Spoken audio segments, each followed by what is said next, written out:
In this episode of Crowdfunding Nerds, Sean is all by his lonesome self because he forgot that everyone had today off, so nobody was around to record a podcast with them.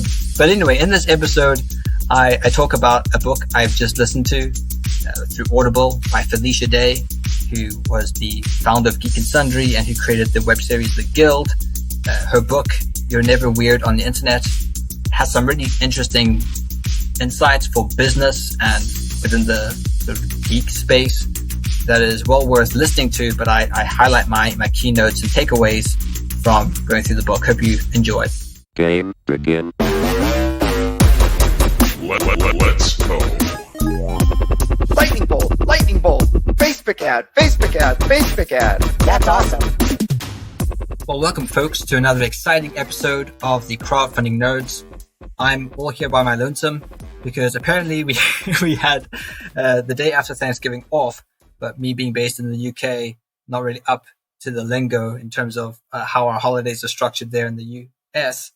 I decided to come to work unbeknownst to me. And since I'm the only one around and we need to get a podcast out, it kind of leaves me alone here to take the helm. But it's okay because I did have yesterday off, Thanksgiving Day, and it's not really a thing here in the UK, as many of you know. So I took the opportunity to spend a great deal of that day moving, because I'm currently moving house. So I was moving lots of boxes, and I have an audio book subscription through Audible, and I was listening to a book. So the book I was listening to was You're Never Weird on the Internet, Almost, by Felicia Day. And it's sort of a autobiography. I think it was written about 2015, so it's a little dated, but it's the first time I had heard about it. And obviously knowing Felicia Day from The Guild and sort of all the influencer stuff she's done and everything through Geek and Sundry, I figured this is somebody in the geek gaming tabletop space that has been able to turn a hobby into a career. It'd be worth listening to what she has to say and taking notes as I was going through, as I do with most books that I read and listen to. I decided, hey, this would actually make a good podcast just by highlighting some of the key takeaways of the book that I thought were worth mentioning. And I would recommend that you go check out the book. I'll include a link in the show notes. She's a very good writer, so it's very interesting and kind of enjoyable listen or read, depending on how you're going to choose to go about this. And she provides some pretty good insights into really running a business that I thought I would cover. So with all that being said, why don't we dive in? So this episode might be a bit shorter as a result, but I think we can cover some ground here that'd be worthwhile.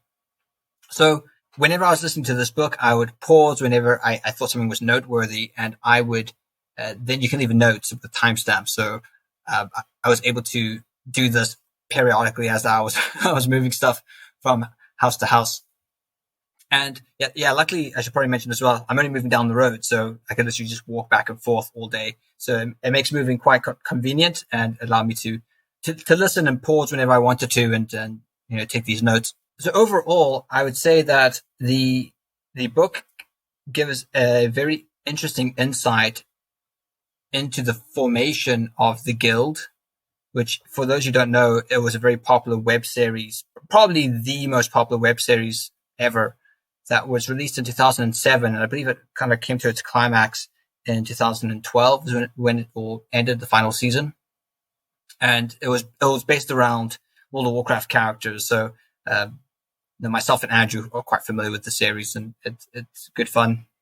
So it gives a background look into the production of those things, because you can often think, oh, Geek and Sundry, it's this really big and popular geek website, and The Guild was super popular and it went viral. And I suppose when things go viral, it just sort of magically happens. So this was the book in and of itself is a very good insight into what really was happening behind the scenes, and things aren't as they appear, as Longfellow would say. First note I have is in chapter 4, where Felicia mentions that her family adopted the internet pretty early, and this was due to her grandfather, who worked for the U.S. military as a U.S.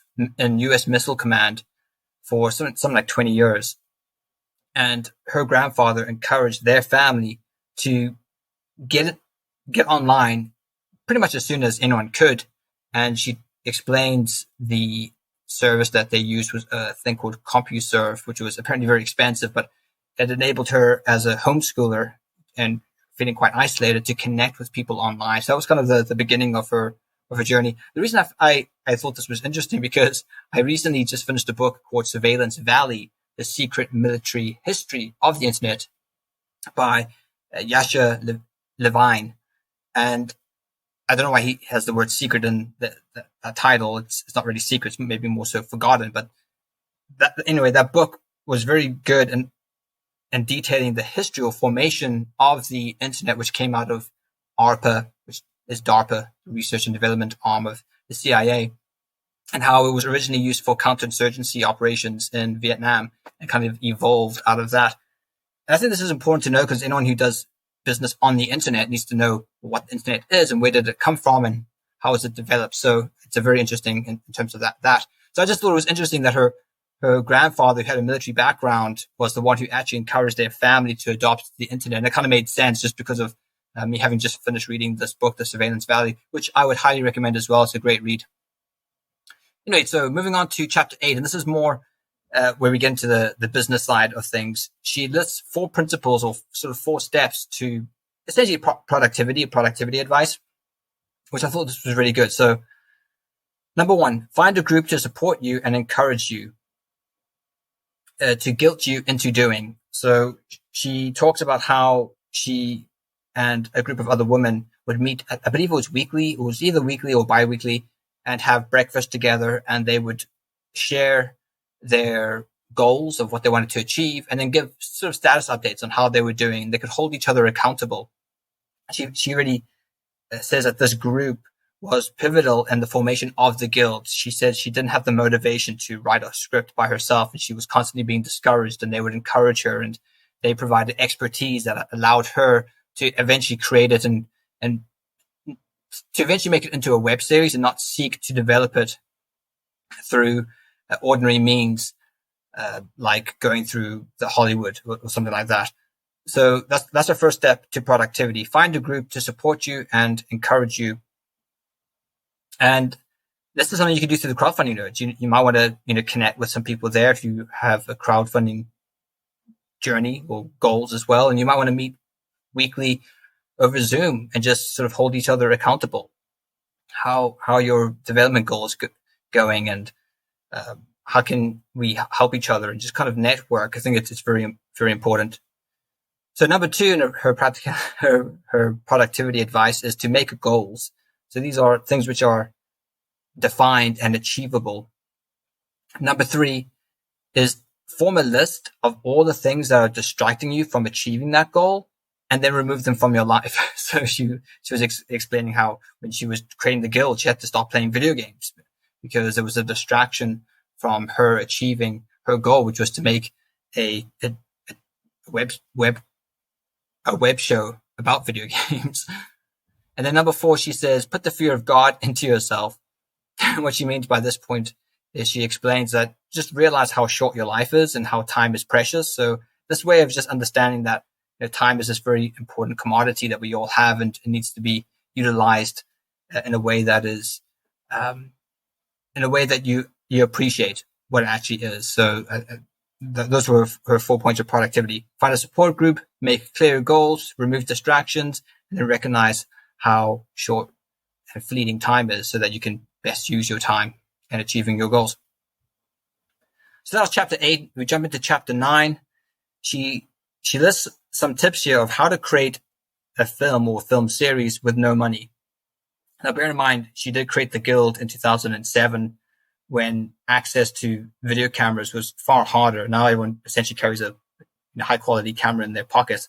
So I don't know how much of this would translate to now, but I think the principles here are interesting. And just keep in mind, this is for films as well. So if you're thinking of creating your own film to promote your board game, these might be some tips that would be worth considering. So I've included in this section. So the first tip for creating films with no money or on a low budget is to collect things. So she talks about how she found props wherever she could. She would go dumpster diving. She'd go to charity shops. She just would she became someone who just was able to collect a bunch of things. You went on websites like marketplaces where people are often giving things away for free. I actually find Facebook Marketplace is a good place to, find things where people just want to give away or to sell at a very cheap price. Another website that my wife loves is Vinted. So you might want to check out Vinted. A lot of secondhand stuff there that you can find. So yeah, that's the first one, is to collect things, props. You might find a really cool Star Wars memorabilia really cheaply online. It would look really cool in the background of your set. So just things like that. Or you might find some really cool lighting, LED lighting or something, which won't cost lots of money. So just think of, props and background things that you might be able to pick up at an affordable price. So number 2 is favor is a 4-letter word.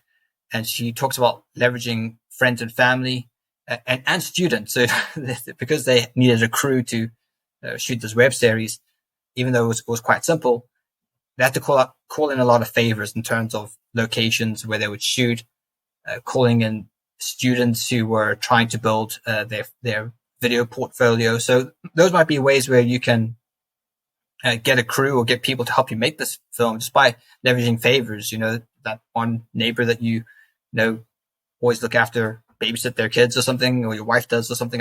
Whatever it is, whatever favor you can glean, you might want to call them in to help make this. And also leverage people who are trying to build their portfolios. Students could find these things very helpful as portfolio pieces to move on to other things. Number 3, she says, never let your film crew shoot in your home. They will wreck it. So she talks about how the film crew wrecked her home. So it might be a good advice that if you are doing things on a budget, you might not want to necessarily do it inside your house, even though that might seem quite obvious at first. Will be the cheapest place to do it.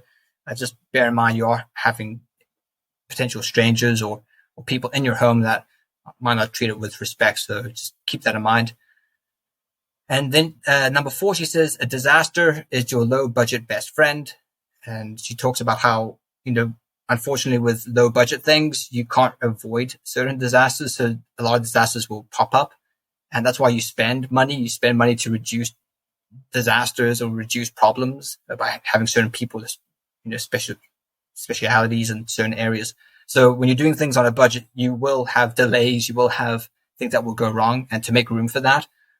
And then number 5, she just says, making things with friends is awesome. So the last point, she says, have fun doing this. And I think it's a good way to sort of end that section. So that's how to make a film on a budget. Those 5 points, which I thought was worth including here.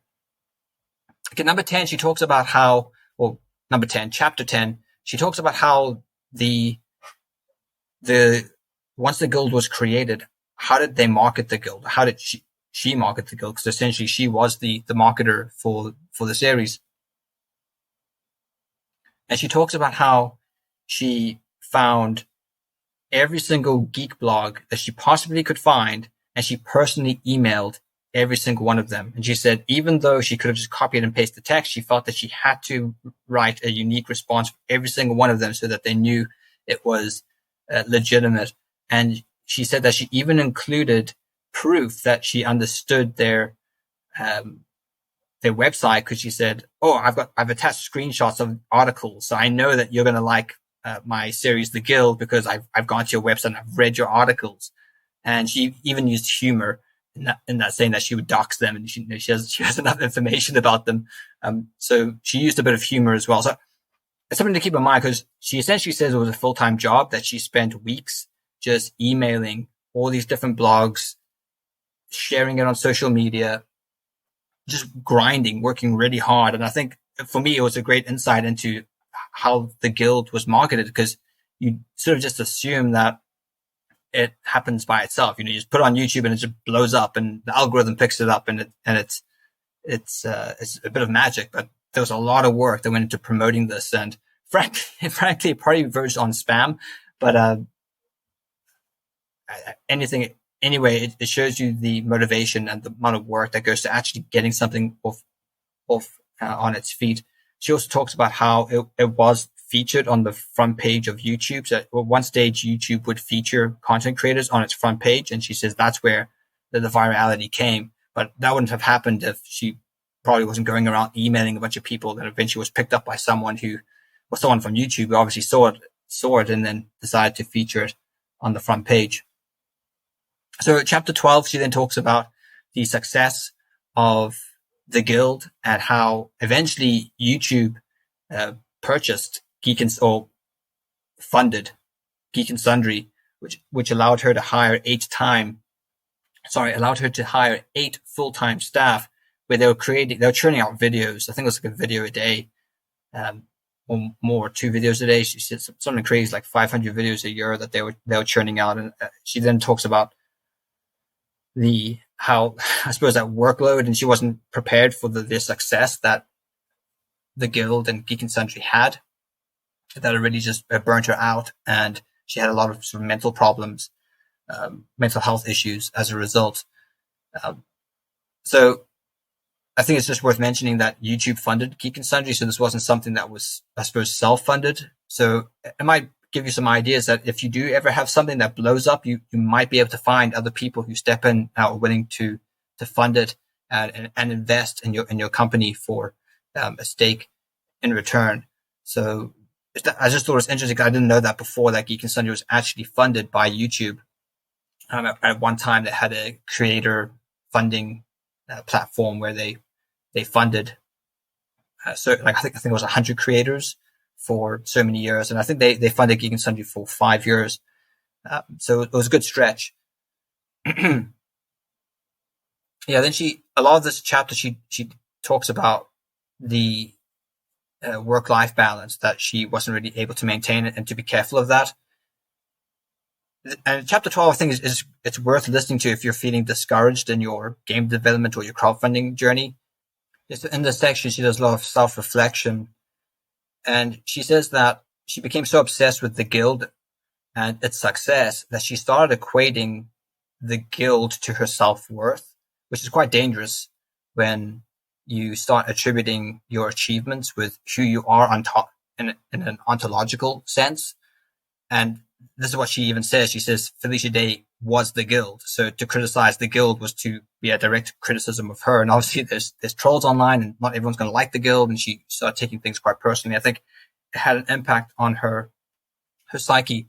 So she really just explains which I thought was quite interesting, the need to be content with your work, even if it doesn't succeed, or even if it doesn't achieve the things you wanted to achieve. Not to attribute your self-worth as a human being with your achievements. And I think this is important to highlight, simply with because things don't always go as planned. So, for example, let's say we have Farmer A and Farmer B, and Farmer A and Farmer B have the exact same amount of land in the exact same place, and they have the exact same farming techniques, and they both work just as hard, the same amount, but Farmer A at the end of the year has a higher yield than Farmer B. And one might assume that, oh, you're a better farmer than me, but they did the exact same thing. They worked just as hard, but one had a different result. And that's because in business and in anything in life, there's always things which are outside of our control that determine success.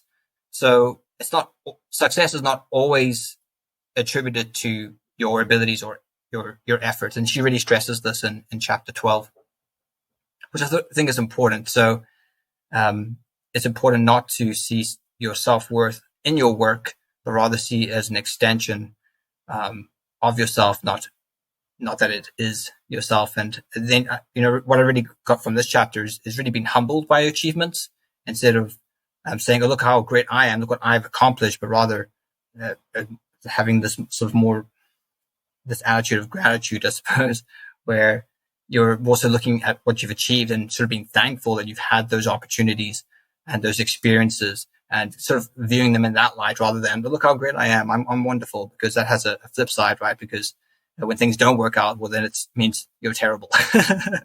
So I thought chapter 12 was quite insightful, just in terms of some practical advice, but then also a unique insight into her life and the struggles that she had. And then finally, chapter 14, she, at the very end, lists some advice for business. And so I think that's probably maybe the key takeaway from everything you've listened to. She lists out 4 principles of business. So number 1, find out where you are weakest and then plug those holes with people who have strengths and your deficiencies. So yeah, partnering with people, find people who have competencies or strengths that you don't possess, or you don't have time to develop those skills. Number 2, sign up for the daily work, not the payoff. So again, coming sort of back to chapter 12, just enjoy the work itself, enjoy the process, don't be consumed by whether it's successful or not. Some things like that is out of your control, but to rather enjoy the process in and of itself is going to be a reward if it's done right. And number 3 says, don't let the world run you, run it. So I suppose just take charge. And I think that probably comes back to your those productivity things, setting goals and attaining them, and not sort of always making excuses or being distracted. So essentially taking control of your actions and being disciplined and being motivated, which can be tough. And this is why you need accountability groups who can hold you accountable and be like, hey, have you been doing your goals this week? And why not? And kind of, in a very constructive way, holding each other accountable to do that. And number 4, she says, the more mistakes, the better the stories afterwards. So just understand that failure is an opportunity to learn and to always look back, and to think of ways that you can grow. So yeah, those are all my notes from listening to the audiobook, which she read. So I think it was an easy listen. And yeah, I think those were my key highlights. So I highly recommend that you do it. I know this one's a bit shorter, because we're soloing it, but I figured, this was worth covering, and you can certainly listen to it, and hopefully you found this helpful. So with that all being said, I hope you guys have had a happy Thanksgiving, and that you can look back and be thankful for the things you've learned this year, and you can set some goals of things you're going to achieve in the coming year. So until then, stay nerdy. Well, that's all the time we have for this week's episode of Crowdfunding Nerds. For more resources, articles, and to listen to past podcasts, please visit us at crowdfundingnerds.com. And if you have a crowdfunding question, we also have a page on our site where you can send a message directly to us. Please visit crowdfundingnerds.com/question. And if your question is a great question, we may include it in a future podcast. Thank you all again for listening to this week's episode, and we'll see you next week. Stay nerdy.